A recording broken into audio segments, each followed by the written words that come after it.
Hello everyone, and welcome to a new video series on Gamerslice, which I will be calling Jared's Monthly Entertainment Rundown, or Jared's Entertainment Month in Review, or something like that. I haven't quite decided on a name, and it might change. Basically, every month, I'm going to be talking about the games that I've been playing, movies I've watched in theaters, and the movies and TV shows that I've watched on services like Netflix or Amazon. So here are my thoughts on all the entertainment I've consumed for the month of October 2019. I'm going to start with games and then go to other entertainment medium. And usually with games, I'll start with like the bigger launch stuff or more unique stuff, especially like single player games that come out in this month. But this time I'm going to start out with multiplayer and other reoccurring games. So I've only been playing 2 multiplayer games this month, Apex and the lack of playing Overwatch. So with Apex, we got Season 3 this month, and we also got a event called Fight or Fright, which has the Shadowfall game mode in it, which is like an asymmetrical mode where you have, I probably shouldn't explain it too much, but you have legends. There's 35 players. Everybody starts out a legend. They drop solo. Then as you die, if you're within the first 25 to die, you'll get respawned as a shadow, and then you go try to kill other legends. Once it gets down to the top 10 legends, though, the legends are all on a team, and they have to fight together to reach an extraction ship and survive. So initially, and I'll start out with this, and then I'll talk about Season 3 as a whole. So initially, the win rates were about 90% shadows, in my experience, and 10% legends. Then it got pretty much reversed to 90% shadows and then 90% legends and 10% shadows.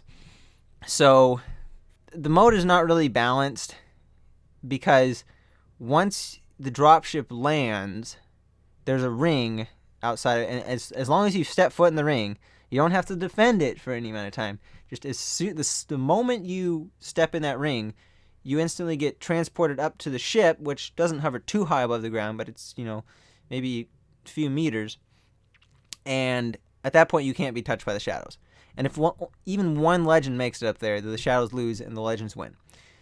So at this point, the event's over now, but it was basically impossible for the shadows to win towards the end unless they got all the legends before they entered the ring, which was quite difficult. Also, you couldn't play with friends, so that was another downside to the event. However, I do appreciate the effort that they did put into the event and making it something different that changes the mode up significantly. So I would like to see maybe a new iteration of this next Halloween, because it was quite cool. And in the first few matches I played, it was really exhilarating, and I enjoyed it. But very quickly, it became a bit stale, and I started realizing all the deficiencies of the mode. So then Season 3 as a whole, we got second ranked series, and we also got a new map called World's Edge, which at first I thought it was smaller than Kings Canyon, but I actually think it's bigger than Kings Canyon. And it's got lava, and it's got icy, snowy spots. So it's got good variation in the types of environments it has, though most of the map is still pretty green. But yeah, I like it. And then they also have vaults that they added into the game. So now there's these loot drone things. I think the cargo bots is what they call them. And if they're glowing red, you can shoot them down and get a vault key. And then you can go to one of 3 vaults on the map and unlock it for really high tier loot. So I'm probably not going to say too many specifics and describe all these things in the future. I'm just going to describe my thoughts on them, because I think most people that are watching this already are aware of it. So this season, though, definitely been better than the previous seasons. I mean, overall, they've brought a lot more unique content to the game, like new weapons, trinkets, modes, and, of course, the new Legend Crypto, which I gotta say is quite awesome. I think he might be my favorite Legend. If not, he's my second favorite to play. Just being able to use his drone, if you can use it well, that information is invaluable, and he does better with that. Provides a little more helpful information than Bloodhound does, mainly because of the uptime of his drone. You just have to know when and when not to use it, so that way you're pitching into the fight personally, with Crypto himself, as much as possible, but still having the drone active.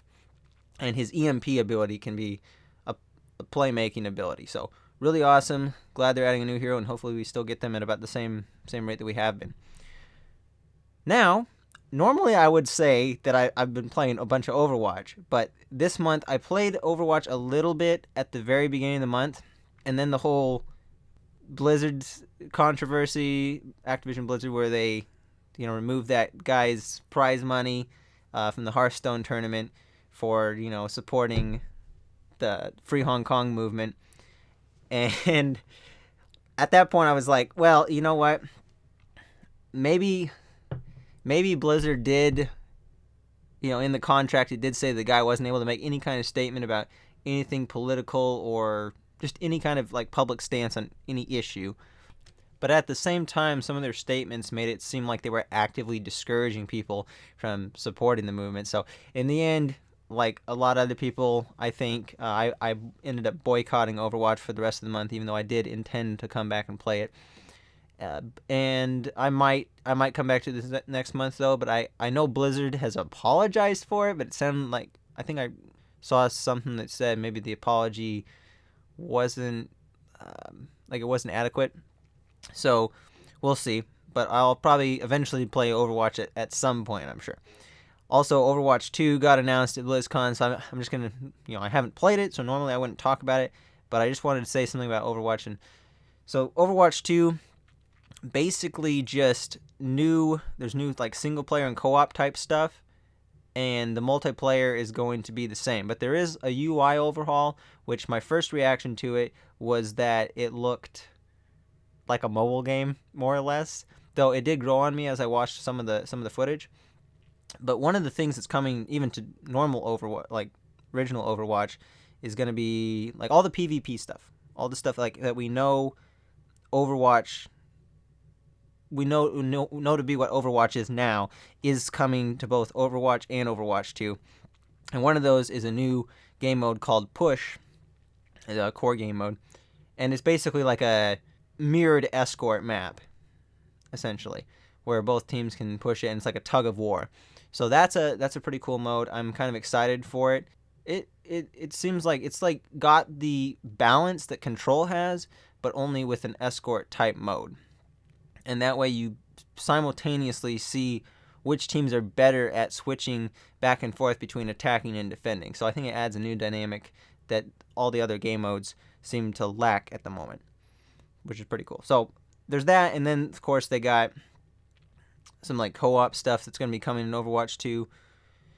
And it sounded like there's going to be something that's more equivalent to a campaign, and then there's just going to be like what we know of like archives events so far. Like that's going to be like the main co-op mode, but you might be able to play the campaign in co-op. I don't know. I'm still not super clear about that. But overall, I'm looking forward to it, although I have a feeling they might not deliver as much content in it as what people were hoping for. So we'll have to wait for that. Also, they did a redesign of some of the characters, and I don't mind the redesigns that I've seen so far, except for I think Mercy's redesign. I'm not as big of a fan of it. I think the hairstyle is a little bit off, but other than that, Tracer's redesign I think looks okay. Lucio's redesign looks okay. Actually, Reinhardt's, I don't really care for Reinhardt's redesign either. I think the beard is like, it lacks a bit more. It's longer beard, but I think it lacks some detail and all that. And I think sometimes when he like turns his head, it looks kind of funny. Like it doesn't look real enough. But anyway, Overwatch of course is a stylized game. So that's all I'll say about that. Okay, now Borderlands 3. Me and Marshall and maybe Diego might end up doing a review, like a group discussion on Borderlands 3 at some point, because we all pretty much played it together. But I'm gonna, in case we don't do that, this will be maybe the one thing that is on the channel on record for sure, my thoughts on it. So ultimately, I think this Borderlands 3 felt just like more Borderlands. Overall, the quest design is pretty much the same, and the humor, as far as the humor goes, it wasn't firing on all cylinders by any means. But I think sometimes it was like hit or miss. But I think the big problem with Borderlands overall is both in terms of the humor aspect and just quests and what you're expecting from the story. In a lot of ways, it's become too predictable. Like, they've stuck with the same formula, and then that's why, especially the humor, doesn't quite hit as much, because you kind of know what to expect from it already. But yeah, the quest design hasn't really evolved. It's still a lot of like fetch quests and stuff. Although they do have a few quests that make fun of escort missions and all that. I think that was kind of funny. But even when they do that and they like make fun of it, some of the other quests in the game still are like that. Not particularly escort quests, but fetch quests for sure are big, still big in the game, I'd say. But they also did add a lot of quality of life improvements. Not all of which work. So like the big thing was that no matter what, if you're playing with a friend, no matter what level they're at, you could still come into their game and get loot that was your level, and the enemies would be scaled to your level and all that. Well, half of it works, like the enemies scale to your level, but the loot doesn't usually work like that. And one of the big oversights is the quest rewards. Like they'll still have a recommended level for a quest, but as soon as you like, if you're over leveled by like 5 or 10 levels, it still gives you the quest reward at the level that the quest was designed for. So it doesn't scale the quest rewards. So even though those are some of the most unique weapons in the game, other than weapons that will like legendaries that will drop from farming bosses or whatnot, they still aren't geared to your level, so they're basically useless when you get them. So that was really disappointing. And as such, I probably, there was probably like 15, 20 quest weapons at least that I just couldn't use when I got them. I'm like, I would try them out just to see how they fire, and some of them I'm like, ooh, really cool, if I could use this right now, but I can't. So that really did not work out well. Though I think we did find out that if you are over leveled and you join a player that has not completed that part of the story yet, you will tend to get better items from drops and all that stuff. I think that's how it worked. But it just wasn't consistent. One of the other big changes is they changed a lot of the weapon brands. So now, for instance, Maliwan, instead of just having a focus on elemental damage, they also made it so Maliwan weapons have charge up time for their firing and can switch between. See, I like being able to switch between two different elements, but having the charge up time, that's pretty annoying. What's one of the other ones? Like Hyperion now, instead of having reverse recoil, it has a personal shield. I personally like that change.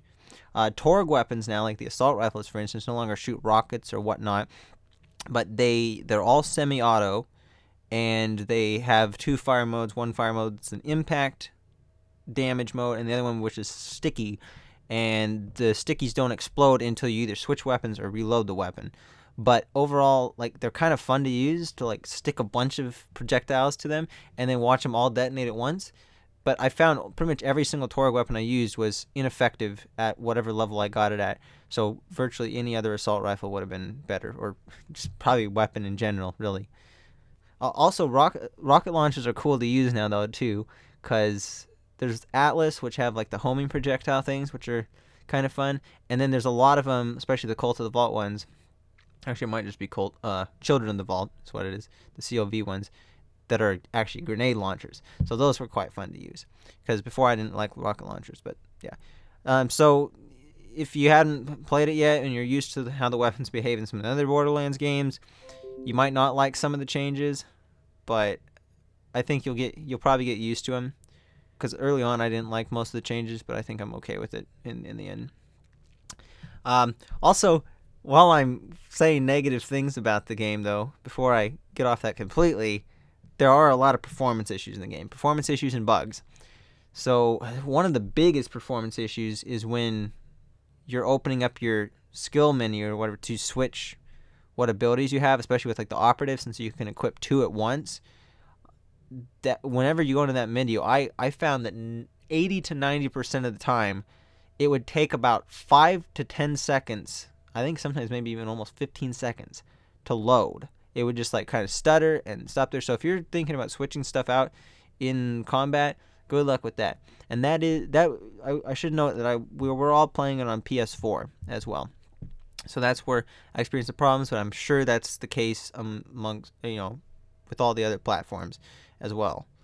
So yeah, and then just general frame rate drops and whatnot. And then there are bugs where like even some of the weapons that I got, like legendaries, that I got when I first launched the game just were completely broken. They did 0 damage, had 0 magazine capacity, whatever. I don't know if I might put a screenshot in here, but yeah, I was never able to use them. So, and that's something I think I paid extra money for, because I got the Super Deluxe Edition mainly just because I knew I was going to want to buy the DLC and I'd save money on it that way. So, and there are numerous audio bugs where sometimes one player will get some audio that's playing over the echo, where the character's trying to talk to them and the other player won't, or there'll be music playing for one player where it's not playing for the other player. And then also sometimes when loading into another player's game, it takes like 5 or 10 seconds before you actually see any visuals or hear any audio. Also the hunts in the game, because there's like some side activities which are hunts for Sir Hammerlock. Those are a joke. They kill, especially once you get about halfway through the game, you're killing most of the creatures in 5 seconds or less, pretty much. It's a complete joke. And I guess I'll finish wrapping up with the bad stuff, and then I'll say a couple good things about the game. And if it sounds like I really hate the game, I don't. It just was quite a bit of a disappointment, and it was just reviewed it. When I do review it, I'll probably give it a 7 out of 10, maybe a 6 out of 10, but it's probably at like a 7. So the big negative thing, there were some questionable story choices and choices that they made with certain characters. I'm not going to go into too much detail, but all I'll say is they made at least one of the characters, actually no, 2 of the characters for sure, too prominent, and they aren't characters that really should have taken on the prominency that they did, and they're not really characters that are fan favorites either. That was kind of a big misstep, and that ties in, I don't know, it just seems like they did a lot of hand waving and stuff, and just been like, oh, this is the case because we wanted it to be, because it's a plot device, and they didn't know what else to do. And I think they could have handled it much better. And by the end, there's a lot of characters you liked that just don't really do stuff in the game the way you wanted them to do. So that's all I'm going to say about that without getting into spoilers. Also, there is an extreme focus, it seems, on the post-game grind and the loot. Like, as soon as you complete the main story, in fact, even one of the vaults, you basically unlock New Game Plus. And they're like, okay, hey, go play this game again. That's pretty much it. And there's like certain Iridian writings that you can't read until almost the end of the game.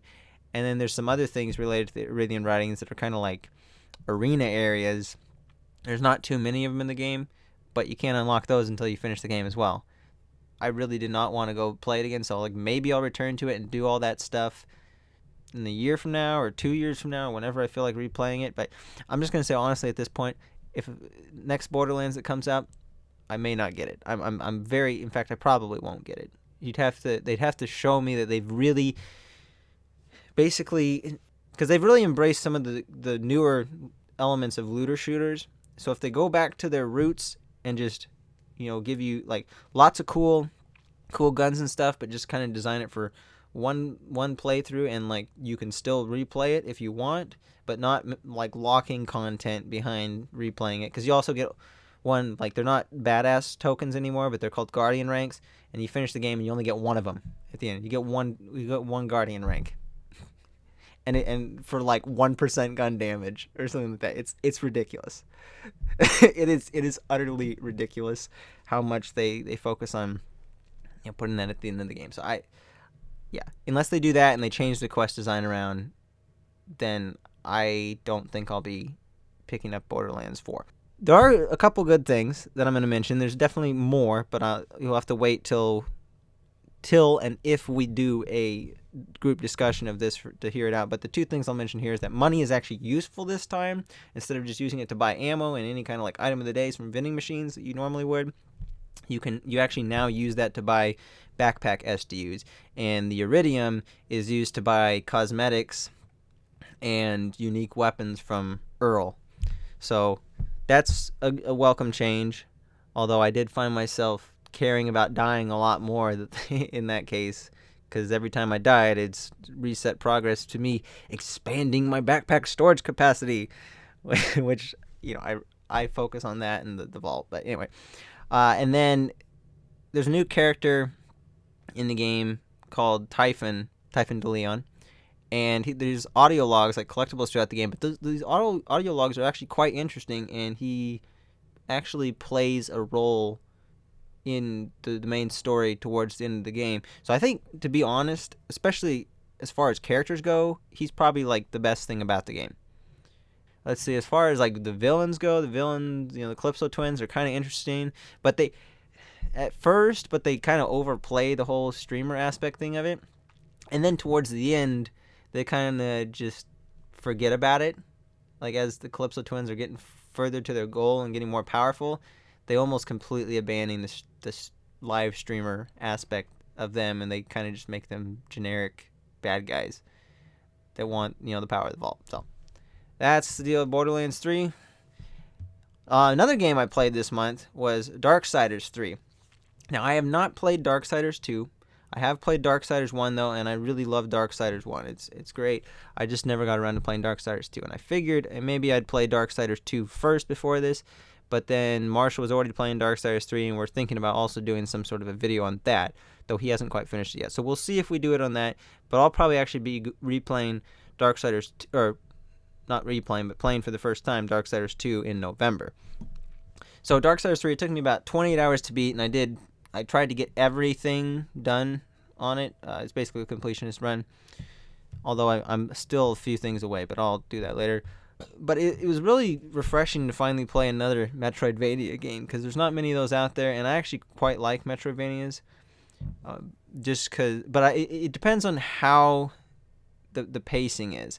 And I think the Metroidvania elements were held, like the level design was overall pretty good, but it was a bit frustrating in the areas right before the final part of the game, before you get the hollows, because like the hollows are your new powers. So there's like the fire hollow, the wind hollow, the force hollow, and the stasis hollow. But right before you get the stasis hollow, especially, a lot of those areas you just are lacking the stuff in the stasis hollow, so you kind of have to memorize it. And then once you get the stasis hollow, it's easy to go back to the early areas when you pretty much had none of the hollows, because then you just re-explore the area.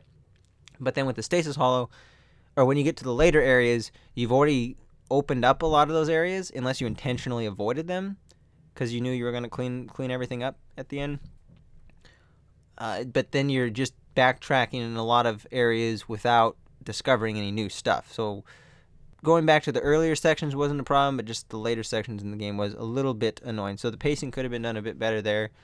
Other than that, I think they handled that pretty well. Level design was good. But Darksiders 3, it's a little bit different than the other two games in that this time it's essentially just a boss. Well, not really a boss rush, but your goal is to fight through a bunch of areas to get to the bosses, which are the 7 deadly sins. So then there's also mini bosses too that are known as Chosen, and they're kind of just like elite versions of some of the tougher enemies in the game.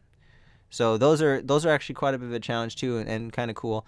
And generally from those and from the other exploration, through the Metroidvania type stuff, you'll generally discover either artifacts, like angelic artifacts or demonic artifacts, which can be used to upgrade enhancements on your weapons, or you'll get the enhancements themselves, which will have one bonus. Well, it starts out with base stats with 2 different bonuses, one angelic and one demonic, because it's unfocused at the beginning.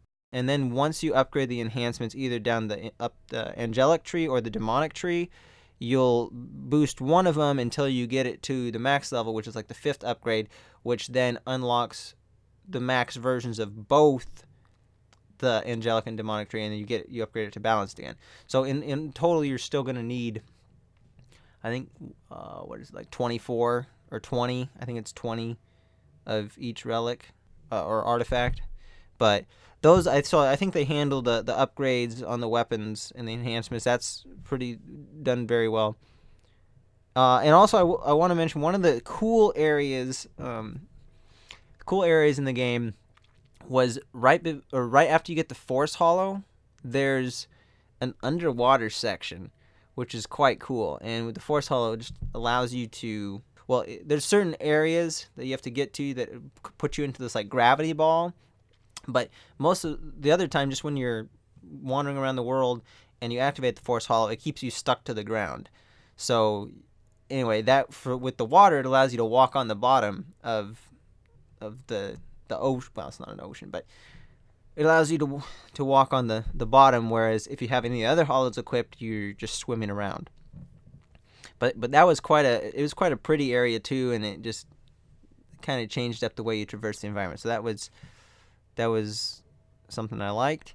And just to wrap this up, overall, I think that the game it's sort of like a Souls-like. I think it's harder, I think, than Darksiders 1.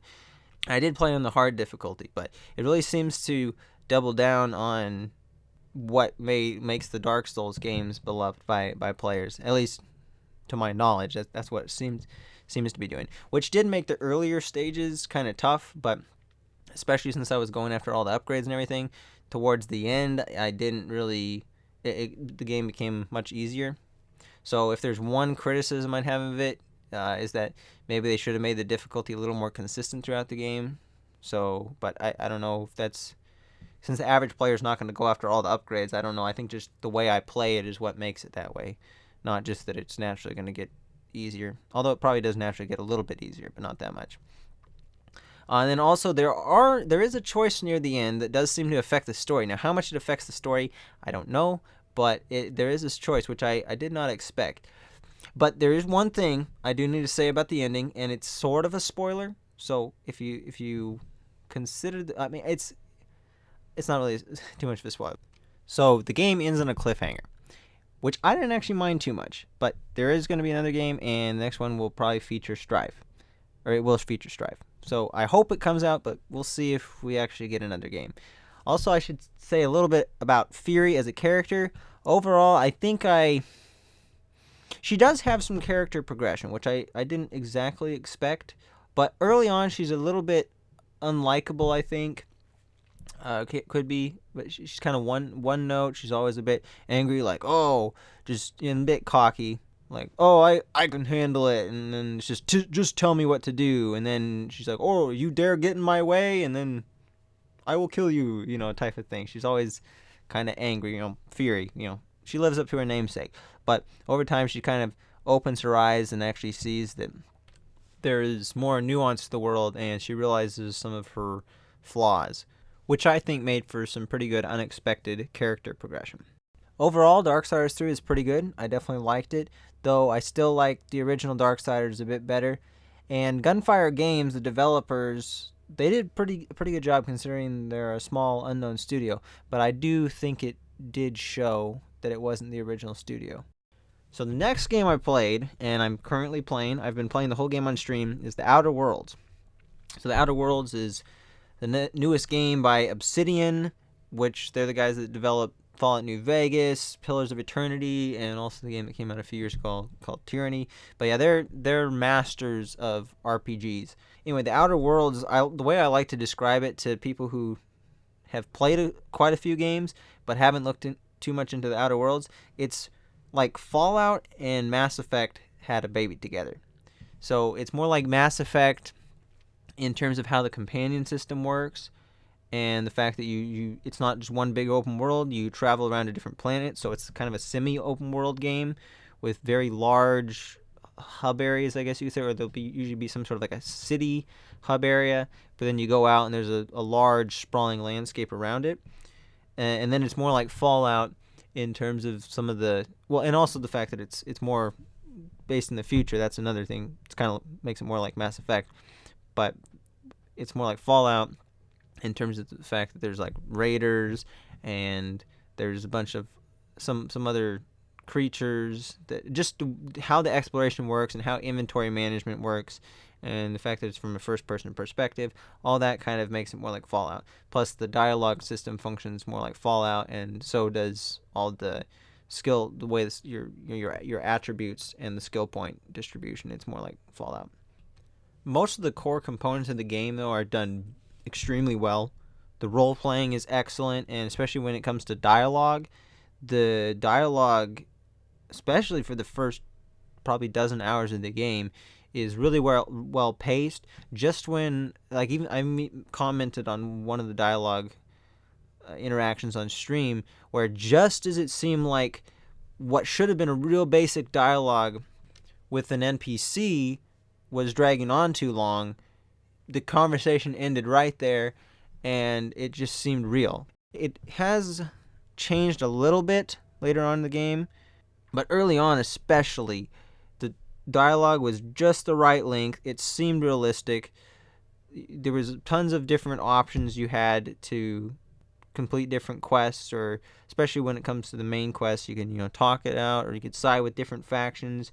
You can even like kill quest givers, and it changes how the game works dramatically. And just in general, there seem to be various different branching pathways in the game. Like there's the guy who rescues you, who you've seen in the trailer. His name is Phineas Wells.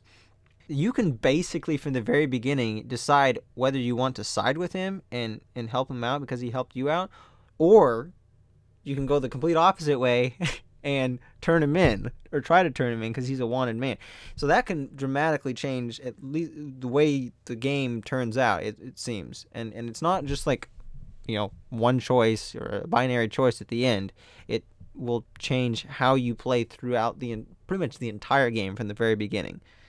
So that is quite cool, and I'm definitely going to do another playthrough of it, taking different companions with me to just see how their input varies, and then also just to try to go through the game in a significantly different way, such as trying to turn Phineas Wells from the beginning and seeing how much that changes things. So one of the few games that I actually think I'm going to want to possibly do a new playthrough, like right after I finish it.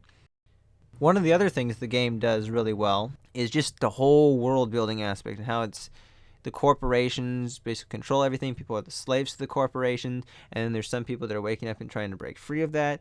And what ties in with that is that there's a lot of, like, the game is not political, but there is politics in the game. And the politics of this world are presented incredibly well. It never throws anything in the player's face. There's the big difference between, I've explained it on the stream, between being political and having politics. It has politics in the game, just like the real world does, but it never preaches to the player. And the same thing goes with so there's political philosophy and just general philosophical matters as well that are present in the game. And it adds a lot of depth to it, a lot of realism, and it just makes all the choices you're making in the game throughout most of the quest seem to have actual weight. So that's one of the biggest praises I can mention for this game. Also, it's got great visuals, though sometimes I notice the color and the resolution do seem a bit off. Like the skyboxes look good, but sometimes the resolution of the skybox isn't that great. And then I found, especially when I got on it's not actually a planet, but it's I think it's a moon called Monarch.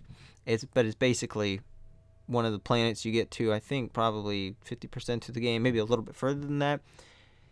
Some of the colors, especially with certain times of day when the lighting was just right, it just looked really off and kind of almost made my eyes hurt. But at the very least, it just didn't look visually appealing. So I don't know if that's their engine or whatever. Now that I mentioned something I didn't like about the game, we'll keep going with those. So the consumable inventory needs a bit of work, because there's a lot of items that don't have, like, they'll do a certain thing. Like there's carbohydrates and there's meat, for example. I'll just use these two examples. So carbohydrates increase natural health regeneration by 200%, and then meat buffs base health by 25% for a certain amount of time as well. But the thing is, no matter what items you have, if they're carbohydrates, they'll always do 200%. If they're meat, they'll always do 25% for the same length of time. Although there are a couple items that will apply buffs for like slightly different amount of times, usually the ones that are like 20 seconds versus 15 seconds, or maybe it's like 30 seconds versus 15 seconds. But that's very few items, and still the effect, the duration might change, but the effect is exactly the same. However, you cannot filter your inventory by what the effect of the consumable is, which is really a really big deal, because your consumable inventory will probably fill up quite fast, and then when you're scrolling through it, you're just going to have these items mixed up in random orders, and it would be really helpful to see, like, oh, I have way too many carbohydrates, but I barely have any meat. Okay, I need to just drop some carbohydrate stuff if I need to, drop some weight. So that would be a nice quality of life improvement that they can make, just allow you to filter it by the use. But one of the cool filters that they do have, or well, sorting orders that they do have, is value to weight ratio, which is also really helpful for shedding off weight, because it allows you to, like, if you go to the bottom of the list, you'll see, okay, this thing has very little value and it's also got a lot of weight. The flaw system is one of the other big things that's unique to this game, and it's something that they pretty much showed throughout every single trailer, but I don't think it's handled very well. Usually because all the flaws will do is, like, if you're fighting like a certain type of enemy, you'll take enough damage from them, and then it will say, okay, you can take on this flaw, you'll receive like 25% more damage from them, like you're fearful of them, or you got a phobia of them, and then when, or maybe it's not 25% more damage, I think that might have been one of them, but one of the things that always does happen is, I think it's like your perception, well, temperament and perception, and then I think something else is lowered whenever you encounter them. And it's pretty much the same throughout every flaw that you can take on. The thing is, your temperament determines your passive health regeneration. And I spec my character just with average temperament. The thing is, if you get down below average temperament, and average is just where everything starts out by default, there's only one level below that, which is like poor. But once you get to poor temperament, you don't have any passive health regeneration. Of course, it only takes place during that fight, but it's still really annoying. And I think there was one of them, like acrophobia, which I think permanently lowered my temperament, which is a no-go. Same thing with one of the consumables called Adrenatime, and the only way to get rid of the debuff from it is to sleep or fast travel. So that's really annoying. In general, the flaws, all they give you is 1 perk point if you take them on, but they're pretty much all the same. So I think they could have used a bit more creativity with it, or maybe made it so like the flaws still had kind of a nasty repercussion, but rather than spanning such a large amount of like attribute areas, just like it like nerfed, like say it debuffed one attribute, or made you take certain amount of more damage from this element, or what, just they could have very specific things and then give you some sort of a specific perk that's kind of like the count, like the opposite of that. So that would be kind of cool, and I think it would, the flaws would be more interesting.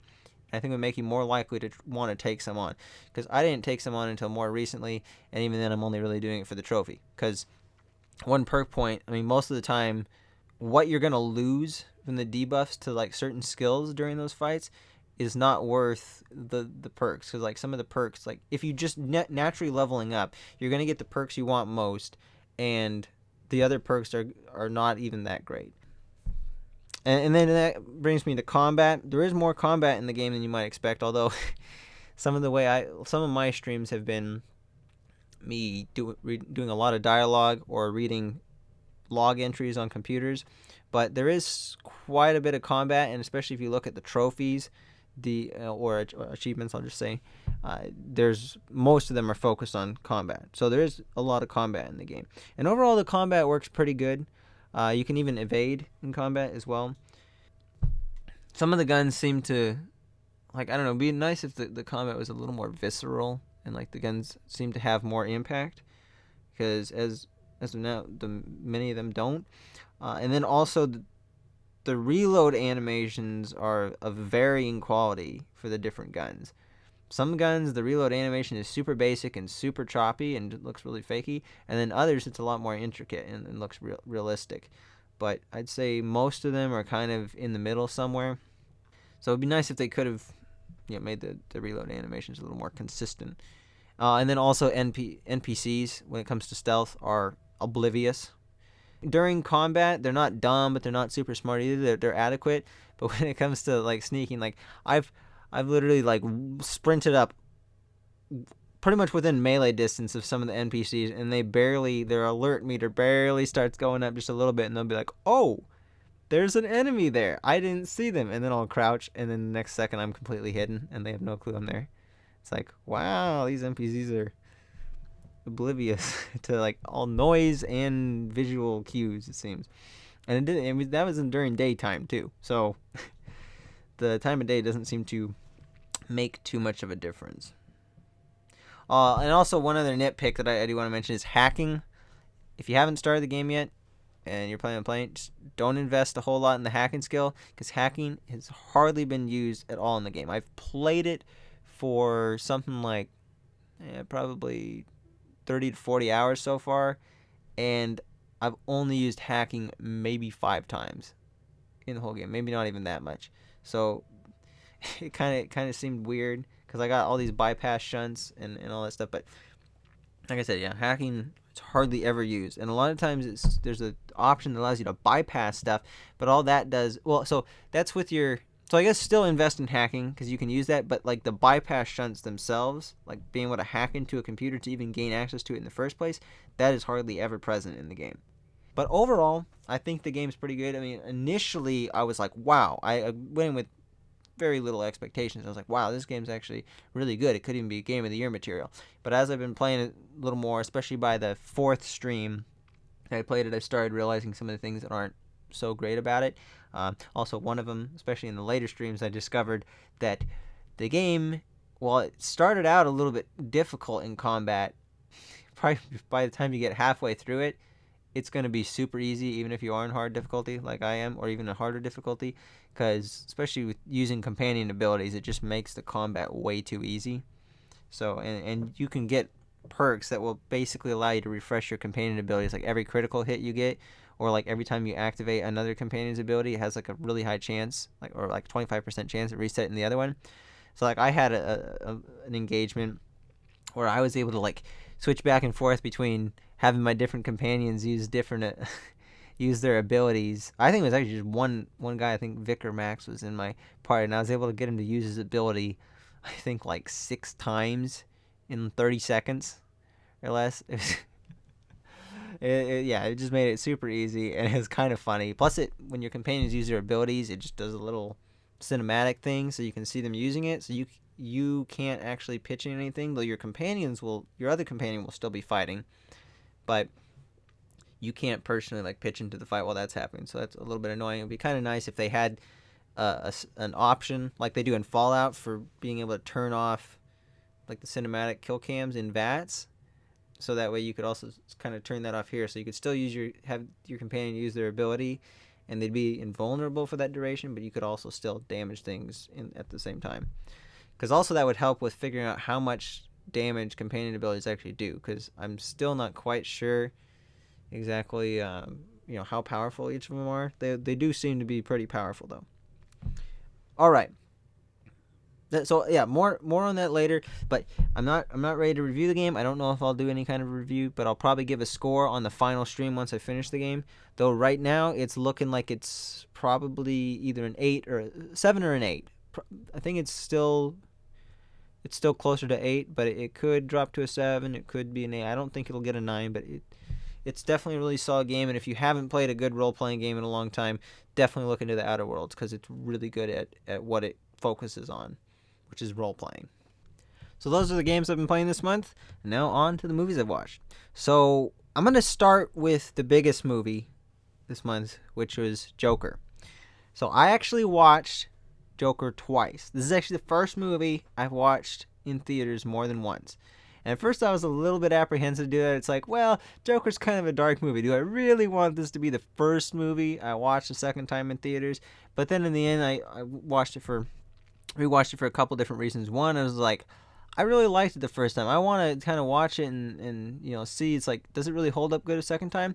And then also, there's people's reactions have been rather divided to it. So I thought, well, maybe there's something I'm not picking up on, because a lot of people are saying like, oh, it's an attempt at matching what a Scorsese film manages to accomplish, but it kind of falls short of the mark. So I was like, well, I'm going to watch it again. See, maybe I was wrong about this. But no, upon second viewing, I think it's a masterpiece, and it's probably even better than I thought it was the first time. Really, Joker it does everything perfect. I mean, best things about it, the Joaquin Phoenix's performance is absolutely stellar. It's definitely his best performance I've ever seen. Definitely going to be an Oscar nomination. I think he should win an Oscar for it. It was that good. And the soundtrack to the movie, the score, was really good too. It's kind of a one-note soundtrack. It's very cello-heavy. I forgot. I was going to look up the name of the composer, but it's like Hildur something, I don't know. I think it's some sort of like a Swedish name. But yeah, first actual, I probably put the soundtrack in my top 10 soundtracks too. It's the first one too from a female composer as far as I'm concerned. So I'm very interested in, or I'm going to keep an eye out for her name in other films or TV scores, because I think she has a lot of potential, and she nailed it for the Joker score. It's very cello heavy, very kind of dark and brooding, but it works out perfectly. And even though there's like one motif that's used in almost all the tracks, she manages to give it a lot of different flavors, and it is able to kind of be used in somewhat, I guess it's sort of going for a little bit of a happy moment in one of the scenes of the movie, but it definitely, or it's kind of like more upbeat and kind of almost inspirational, or like his spirits have been lifted. But yeah, the score for it was excellent, performance was excellent, and the story was quite good as well. I think part of the reason I liked it better the second time around is because I knew kind of the direction they were going with it, whereas I think the first time I wasn't quite, the way they ended it was a little bit different than I thought they would, and I think that might have detracted from my enjoyment of it a little bit the first. I mean, I still, it's obviously not gonna be quite as good around a second time, just because you know what to expect from it already, but knowing what to expect and then evaluating it on how good you think it did at what it set out to accomplish, I think I actually, in the end, think it accomplished what it set out to accomplish better when I viewed it the second time around.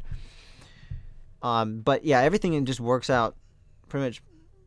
It's like they thought every little thing through, and you can see how one thing leads to another thing, and then the other thing leads to another thing, and then the emotion is there in all the right scenes, and it's still, upon second viewing, it's still made me feel emotional at all the same points. So I think this is a movie you could rewatch pretty much every year and still like it, although it's not quite the like the family movie or a blockbuster movie or anything that you'd want to, it is a little bit depressing in a way, but in terms of being it's still entertaining, I guess. It's not a fun movie. And it's also very believable too. It's like, this is the most believable iteration of Joker we've ever seen, and you could replace this with even a guy, just say he's a random guy and it's not even connected to the DC universe at all. It would still hold the same weight, I think. And that also kind of makes me think of how there were some, a top critic I know on Rotten Tomatoes, I think it's still the top featured review, he says what this film hoped to accomplish or set out to accomplish, of how it talks about mental illness or whatnot, it actually says more about whiteness. And I'm like, what the heck is that? And I had heard people on YouTube say how it was, and even on just Google articles that I looked up on Google, how they would say, some people were saying, oh, it says it's actually about whiteness, and I was literally, there's no way. It literally says nothing about whiteness. You could even replace Joker with a black man or an Asian man or any other person that's not a white person. It would still be the same movie, and it wouldn't say anything different. It would still be the exact same movie. So these people are absolutely nuts. They're just looking to drum up some racial strife and looking to hate on the movie for some reason. Maybe because they don't like how successful it is and how some other movies weren't as successful that they wanted to be successful. I'm not exactly sure, but they're crazy.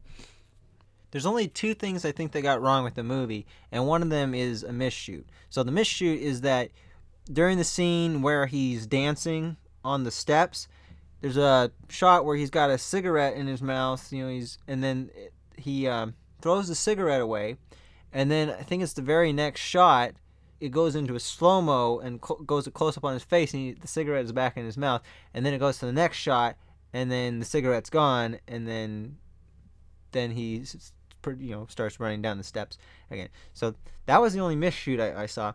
The other thing was, without going into spoilers, there's something that happens basically at the end of the film that would most likely not have happened quite the way it did if it were real life. But that's pretty much all I can say about it without spoiling the film.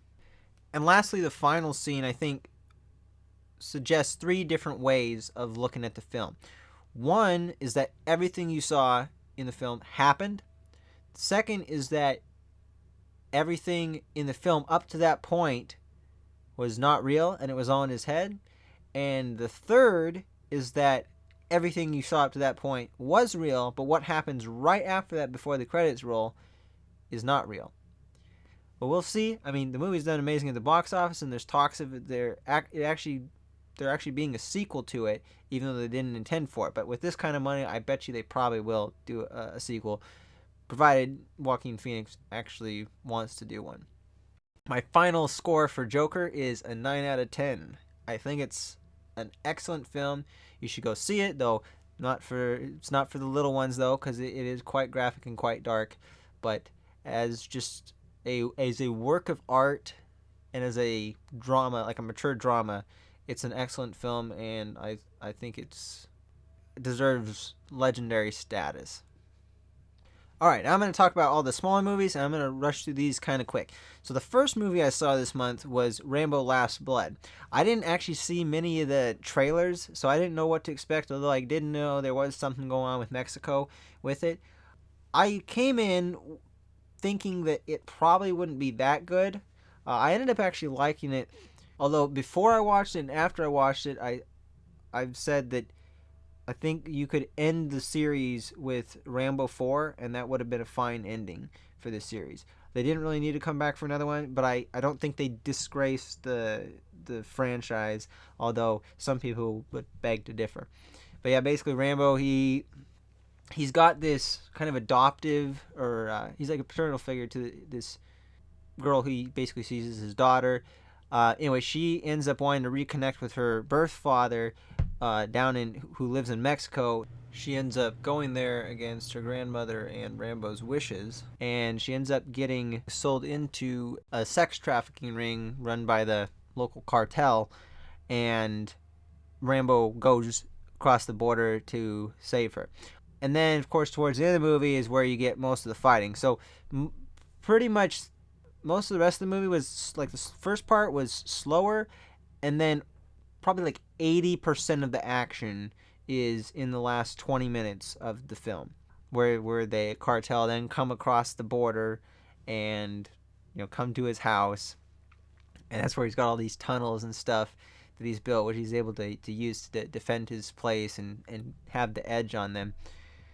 But the movie actually does have quite a few emotional moments, and it's also quite gory. I will say, straight up, quite a gory film. It's probably the most goriest of all the Rambo films. At the very least, it matches the gore that's in Rambo 4. But I think it's a lot more, it's more like kind of close quarters, personal, like in your face gore, as opposed to what there was before, because he's grabbing people with his, like, he actually like rips I'm not going to say too much about it, but he rips people apart with his bare hands in this film. So it is definitely for mature audiences. Now, the first part of the film, this is with the acting, especially in the first 30 to 45 minutes, I'd say, there's some cheesy lines and some acting that I don't quite buy. I think they should have done some reshoots of that. But after you get past that first 30 or 40 minutes and get into the bulk of the film, I think, like, once Rambo goes across the border, I think even from the people who did a less than stellar job with the acting early on in the film, I think just all across the board they do a better job, and that's where the film really takes off. And I feel for Rambo, and I feel for the people, his loved ones.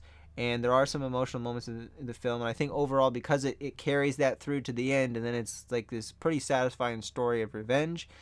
And they also give a nice nod to the rest of the movies in the series at the end as well. So it makes for, I think, a fitting, especially with the message they convey with this film, a fitting end for the Rambo franchise and for John Rambo. So I'd probably give the movie, I'll give the movie a 7 out of 10. Then I think was it the same day? I think it might have been the next week. But anyway, I watched Ad Astra. Yeah, it was the same day. I knew basically nothing about this movie. I knew it was a space movie and that it had Brad Pitt in it, and that was pretty much all I knew about it. So I went in with basically zero expectations.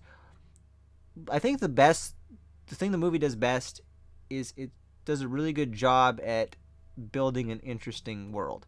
It's just a shame that it's only, like a 2-hour movie, because it would have been interesting to flesh that world out more and spend more time in it.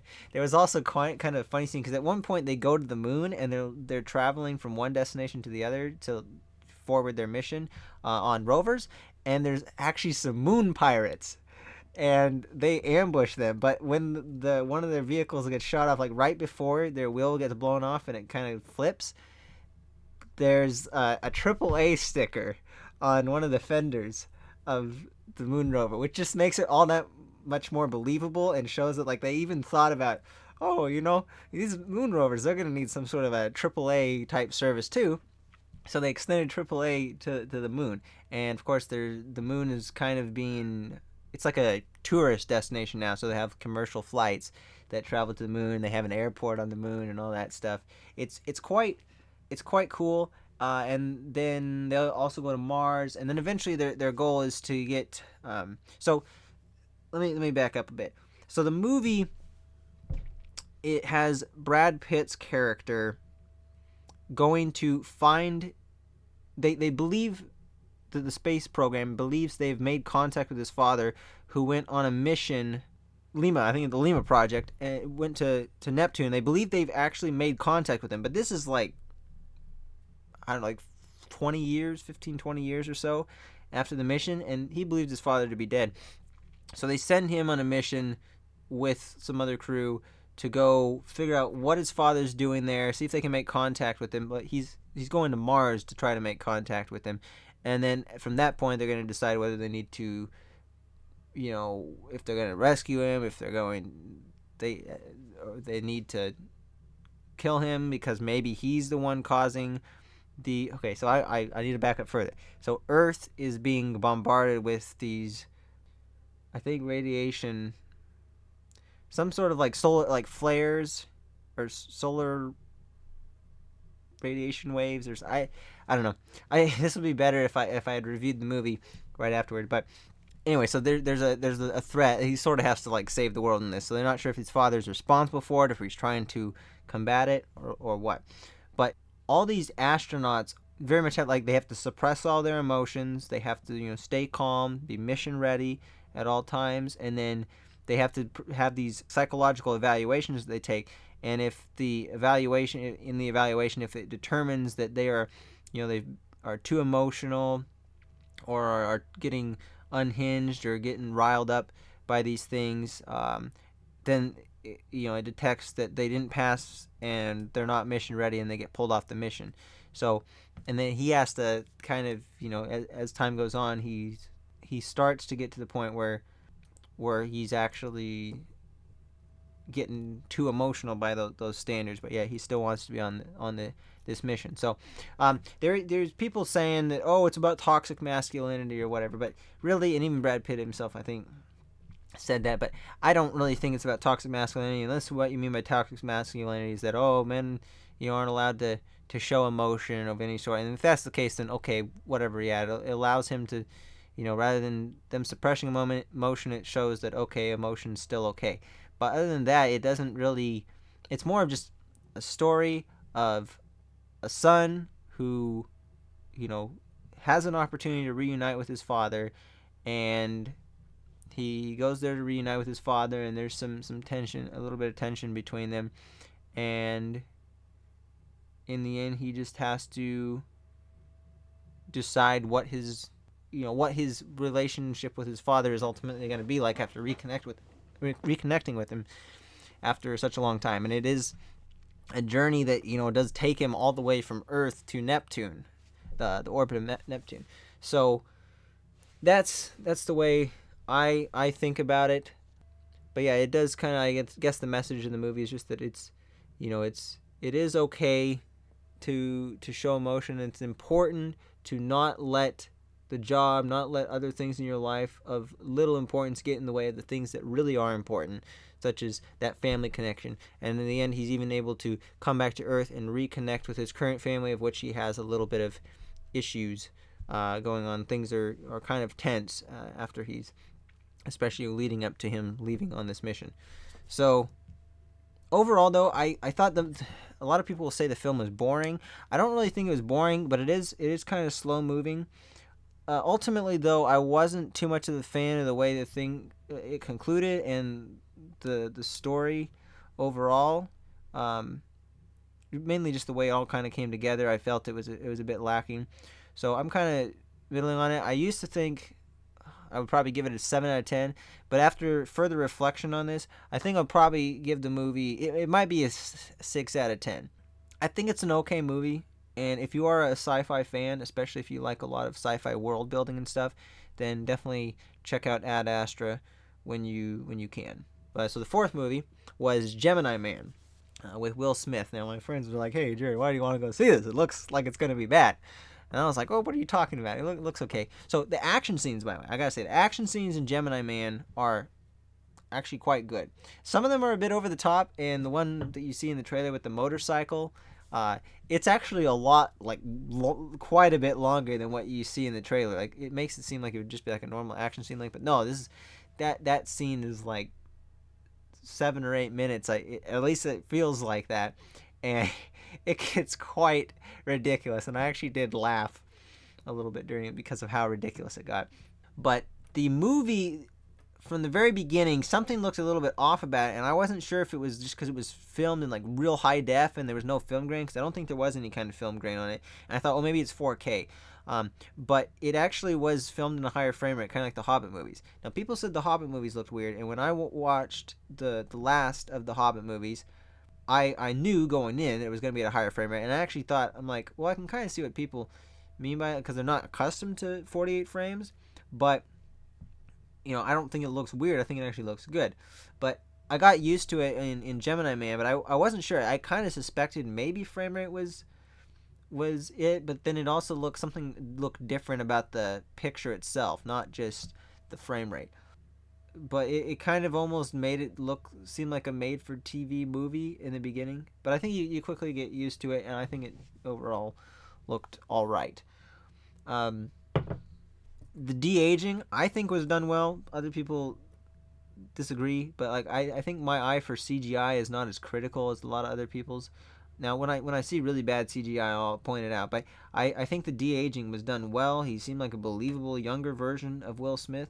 And overall, also some of the messages in the movie, the kind of like the moral of the story is that, so the younger version of him, the guy who is like the main bad guy, he actually raised the younger version, and it's kind of like he has to decide like whether he's more the person that because he's genetically like Will Smith's character, if he's more like him, or if like the man he knew to be his father or thought was his father, if he's more important to him. So he kind of has to make that decision.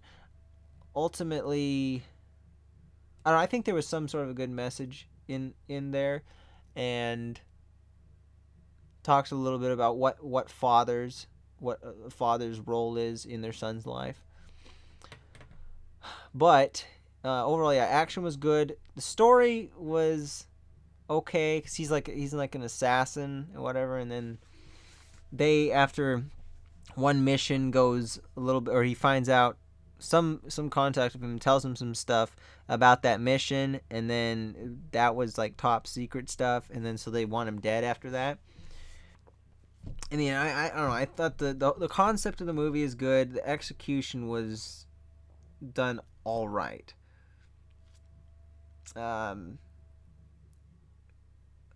It's kind of, at this point, I'm kind of tired. I've been recording this video for over an hour. I thought this was only going to be 30 minutes. But I will just end the talk on Gemini Man by saying I think the film was all right. It was not bad. It was not great either. But I'd give Gemini Man a 6 out of 10. And I want to end that by also sharing one funny thing about what happened during my movie experience. So the theater was actually fairly packed for this one. Well, there was more people than I expected, at least. Probably 20, 25, 30 people in the theater other than myself.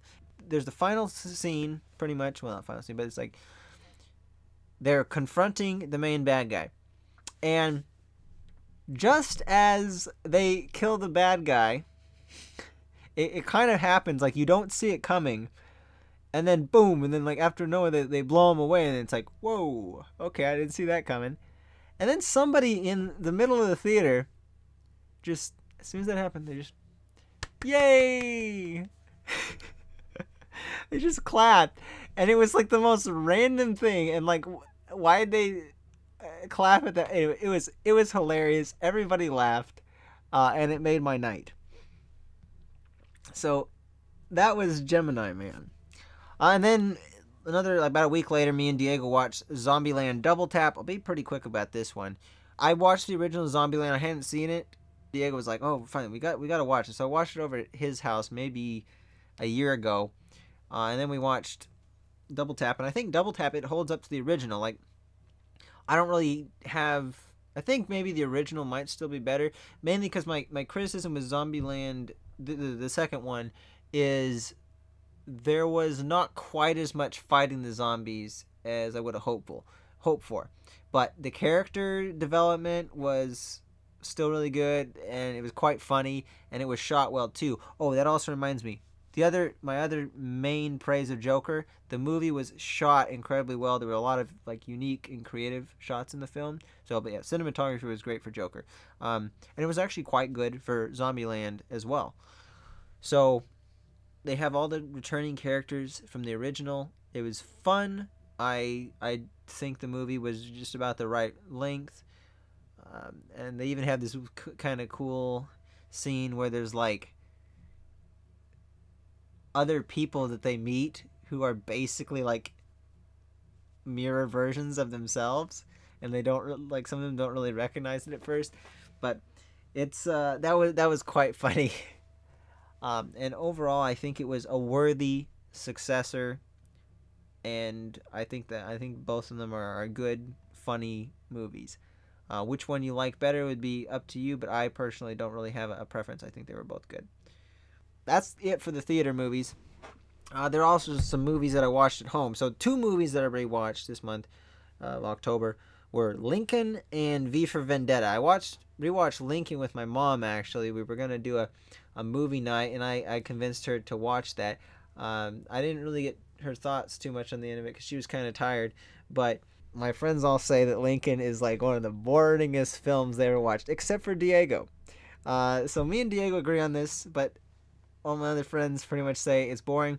I think Lincoln is a really good film, and much like Joaquin Phoenix, both him and Daniel Day-Lewis are like 2 of the great actors or performers, you might even say, if there's a distinction between of our era.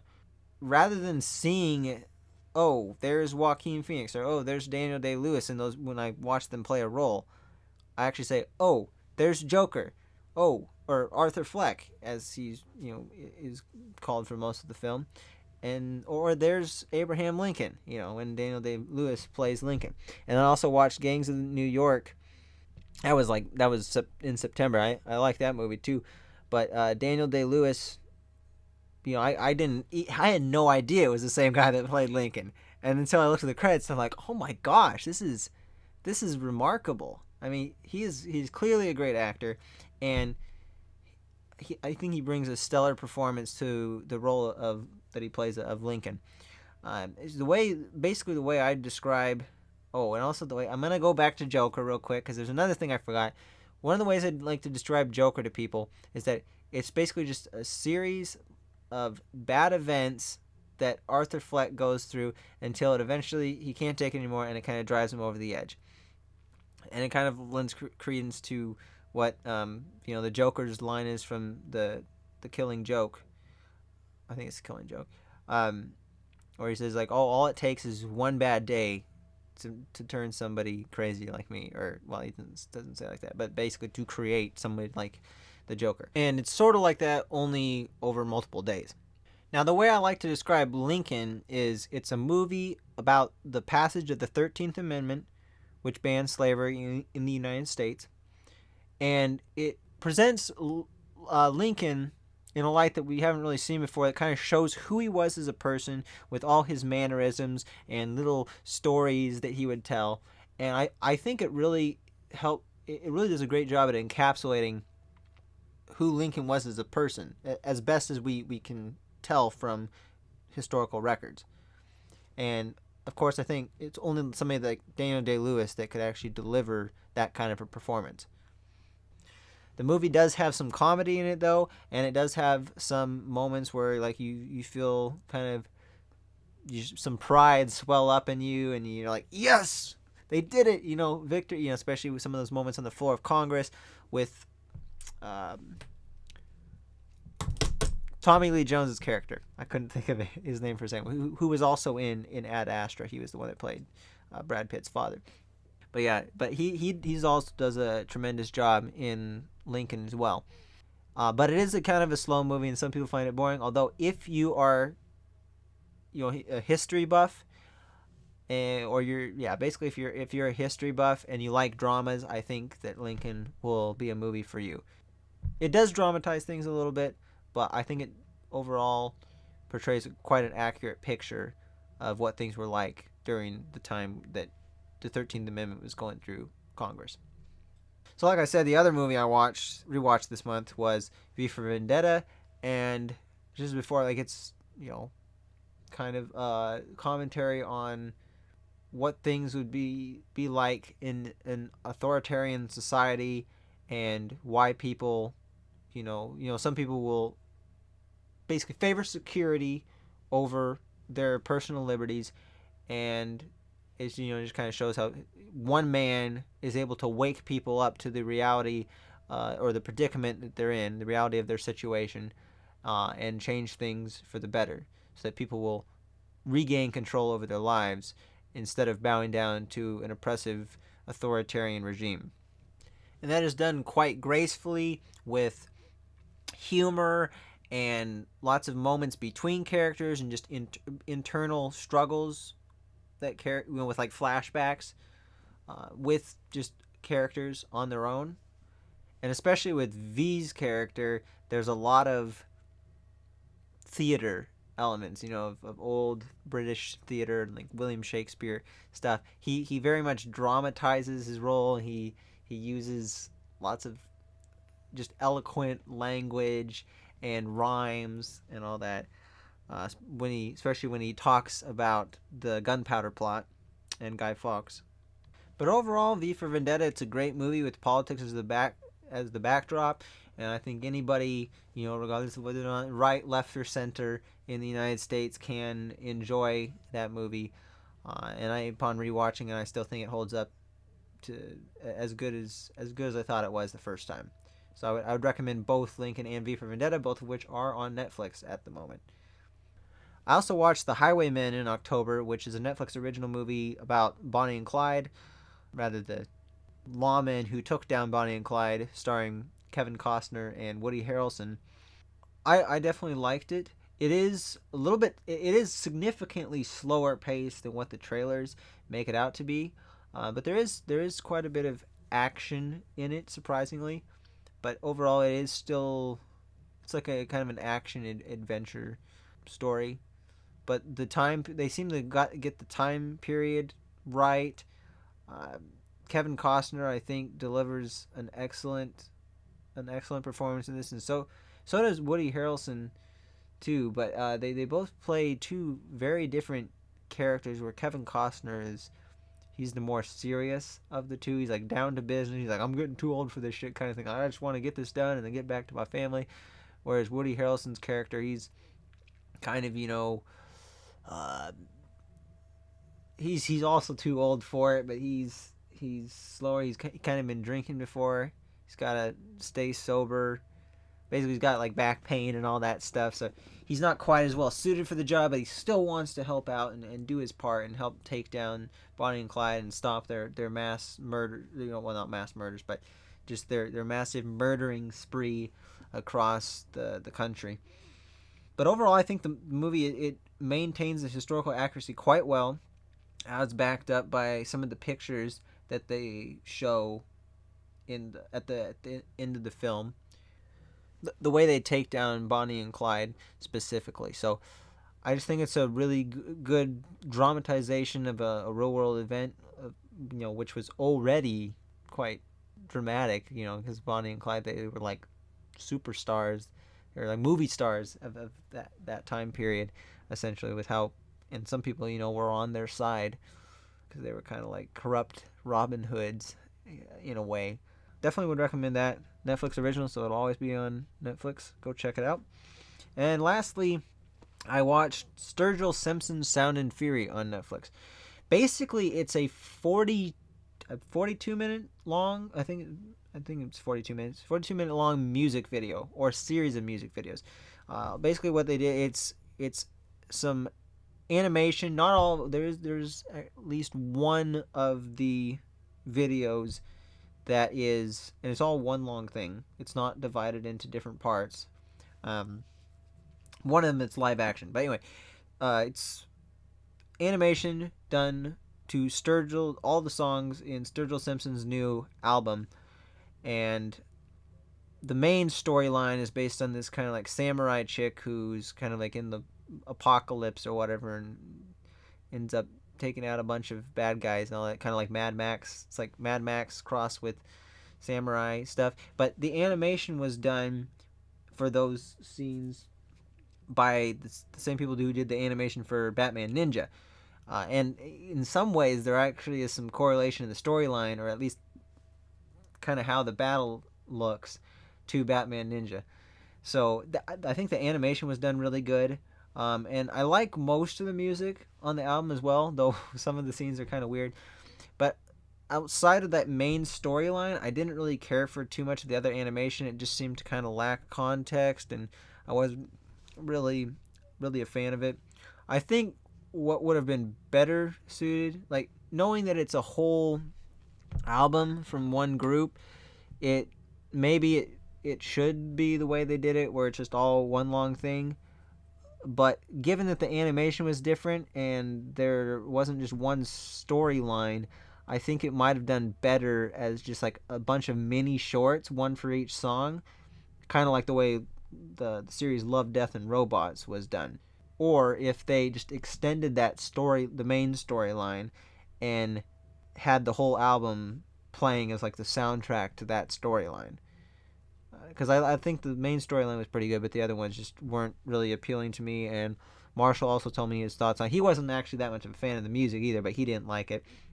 And I overall say it's probably a pass. Unless you really like Sturgill Simpson's music, then in that case you probably have already checked it out.